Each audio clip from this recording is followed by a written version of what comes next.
Assalamu alaikum my YouTube friends and family. So welcome back to my channel. Today I came up with a new idea in which I'm going to make a cute सा hut जिसको आप utilize कर सकते हैं for hanging your keys, for hanging your important stuff जो आप भूल जाते हैं, जो आपकी छोटी छोटी चीज़ें होती हैं, आप उनको इसके साथ hang कर सकते हैं so that you can remember them. You can place them anywhere in your lounge और इवन अराउंड योर डोर्स. तो चलिए इसको स्टार्ट करते हैं. इसको स्टार्ट करने से पहले as you can see I have took a small paper. मैंने एक छोटा पेपर ले लिया. वाइट पेपर था, मेरे पास एक्स्ट्रा शीट्स थी घर में तो मैंने उनको यूटिलाइज़ किया फॉर दैट पेपर. उसकी मैंने इस तरह से छोटी छोटी स्ट्रॉज बना ली हैं. ये मैंने अपनी काफ़ी सारी वीडियोस में स्ट्रॉज बनाना सिखाई हैं. आपने हार्ड स्ट्रॉज बनानी है और इस तरह से उनको स्टिक कर देना with the help of glue gun. अब मैंने उनको बीच में से कट करके 2 पीसेस में डिवाइड कर लिया तो ये छोटी छोटी स्ट्रॉज बन गई. Now it's time to assemble them. तो ये कुछ इस तरह की लुक आपको देंगी, छोटी छोटी सी स्टिक्स. अब आपने इनको असेंबल करना है और 1 by 1 the way I am attaching them आपने इस तरह से इनको ग्लू गन लगाते जाना है और एक दूसरे के साथ अपसाइड डाउन करके इस तरह से अटैच करना है. अब एक साइड हमारी डन हो गई है. अब इसी तरह से दूसरी साइड से भी आपने डाउनवर्ड्स डायरेक्शन में इनको पेस्ट करना है and make sure both sides have the equal number of straws. जितनी आपने लेफ्ट साइड पे यूज़ की थी उतनी ही आपने राइट साइड पे भी यूज़ करनी है.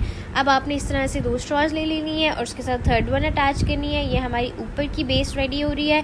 इसी तरह से जैसे पहले रेडी किया था एक आपने एक और रेडी कर लेना है. Now our 2 straws are ready. अब हम इस तरह से इसको पेंट कर देंगे. मैंने वाइट पेंट लिया था.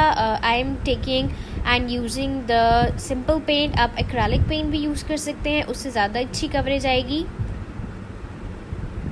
सो as you can see painting is done and it's dried. अब मैं इसके ऊपर जो हमारा रूफ़ का पार्ट था उसको अटैच करूँगी. इस तरह से आपने मेजर कर लेना है और जो एक्स्ट्रा पोर्शन था उस तरह से ट्रायंगुलर शेप में उसको कट करके एक्सक्लूड कर लेना है. अब आपने ग्लू गन लगानी है और यहाँ पे इस तरह से पेस्ट कर देना है.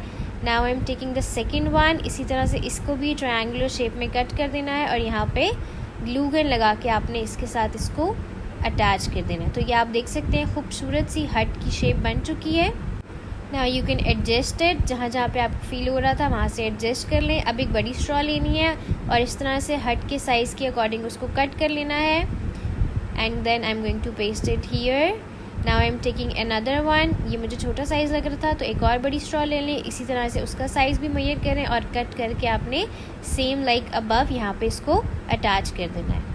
Okay so now let's move to the last part that is colouring. अब हम इसको कलरिंग इफेक्ट देंगे. मेरे पास ब्लू कलर था. I am taking the light blue shade. अब मैं लाइट ब्लू शेड में इसकी जो ये वाली स्ट्रिप थी इसको कलर कर रही हूँ. आपने पतला ब्रश लेना है और पतले ब्रश की हेल्प से आपने इस तरह से लाइट ब्लू कलर कर देना है इस पर. This colour scheme is my choice. आप अपने कलर स्कीम भी चूज़ कर सकते हैं और वो कलर भी कर सकते हैं. अब जो हट का ऊपर वाला पोर्शन था वहाँ पर मैंने येलो किया और उसके बाद मैंने उसको ग्रीन इफेक्ट दिया ताकि वो थोड़ा सा मर्ज होकर बहुत ही खूबसूरत सा हट का जैसे हमारा टॉप होता है उस शेड में वो आ गया था. So you can C colouring is done. अब मैं ये पिन्स लूँगी, जो पेपर पिन्स हमारे पास होती हैं इनको मैं इस तरह से बैक पे अटैच करूँगी. Now I am taking a piece of paper. इस तरह से बीच में अटैच कर देना है. साइड से इसको आपने ग्लू गन लगानी है, अच्छी तरह से पेस्ट कर देना है. Repeat the process for the second one. So here you गो. इस तरह से मैंने सेकेंड वन भी अटैच कर दिया है. Now let's move to the last part of this hat. अब मैं इसमें वही वाली पिन्स जो मैंने बैक पे यूज़ की थी मैं वो पिन्स लूँगी और 1 बाय 1 इस तरह से उनको ओपन करके मैं यहाँ पे with the help of glue gun आपने इस तरह से अंदर ग्लू गन लगानी है स्ट्रॉस के बीच में और यहाँ पे इस तरह से इनको अंदर की तरफ पुश करना है. जो उनका कॉर्नर वाला पार्ट होगा उसको बाहर की साइड रखना है आपने और जो थोड़ा थिक पार्ट होगा उसको अंदर की साइड लगा देना है. बाहर वाला पोर्शन बाहर रखने का मकसद ये था ताकि आप वहाँ पे अगर आपने कीज़ अटैच करनी है या कीज़ हैंग करनी है तो वो इजीली वहाँ पे आप हैंग कर सकते हैं. सो ये लास्ट वाला मैं यहाँ पे अटैच कर रही हूँ. So this is ready and अब मैं इसको वॉल पे हैंग कर दूँगी. So this is how it's look like. This is the final look. Thanks for watching. Do like and subscribe my channel. Thank you.